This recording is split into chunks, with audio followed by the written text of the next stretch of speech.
yn ôl i'r de i ddala Pencampwriaeth y Cesig neu y Balesi yn yr adran C o dan y beirniad Cheryl Frith. Ie, y Pencampwriaeth Benywedd. Felly, tipyn o restr o'i blaen hi. Maen nhw'n...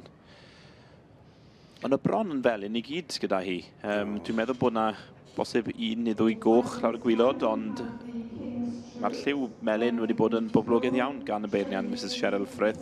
Mae digon o ddewis digon o ddewis wedyn ni. Mae'r llinell i ni'n gweld o'r tŵr sylwebu yn gwerth gweld yr enillydd i gyd yn sefyll ar bwys ei gilydd, fel ni'n gweld nawr. Rencyl Empryti P, 7-6-1. Tommy Fuller yn arddangos ar ran i ddad cu, Matsfield Lady May.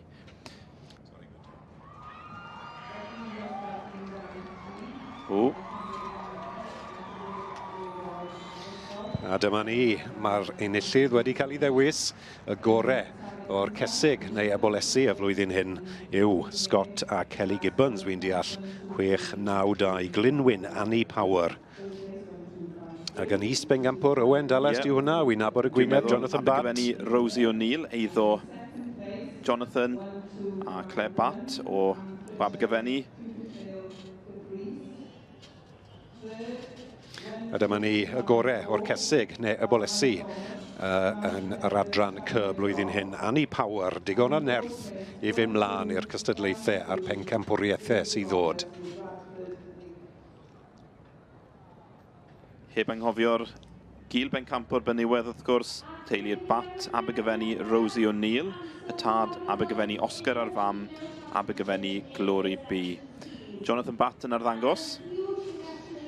A hi oedd enillydd yr Ebolas Flwydd. Felly tipyn o gamp i Ebolas Flwydd sefyll yn gil Pencampwr Benywedd.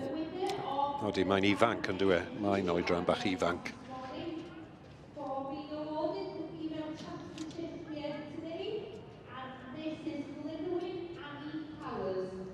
Felly, fel nes i sôn, Rob, tipyn o bŵer yn perthyn i'r gaseg yma.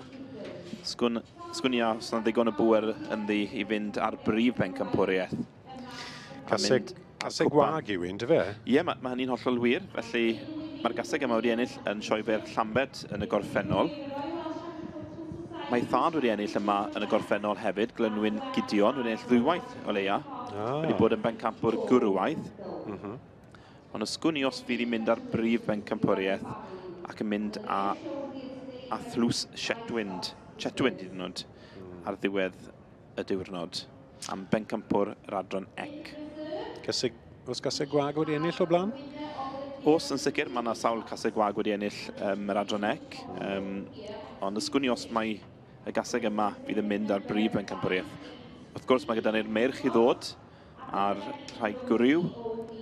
Ond yn sicr, mae hon yn sefyll allan yn diwy. Mae wedi cael cryn lwyddiant yn y gorffennol ac mae'n cadw i fyny i'r llwyddiant ac yn ennill heddi yr dosbarth gwag.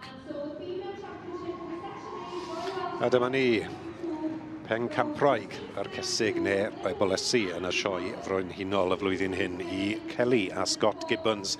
Glynwyn, Annie Power yn defnyddio'i nerth i gael drot mas o'r cylch ymlaen i'r Pencampwriaethau sydd i ddod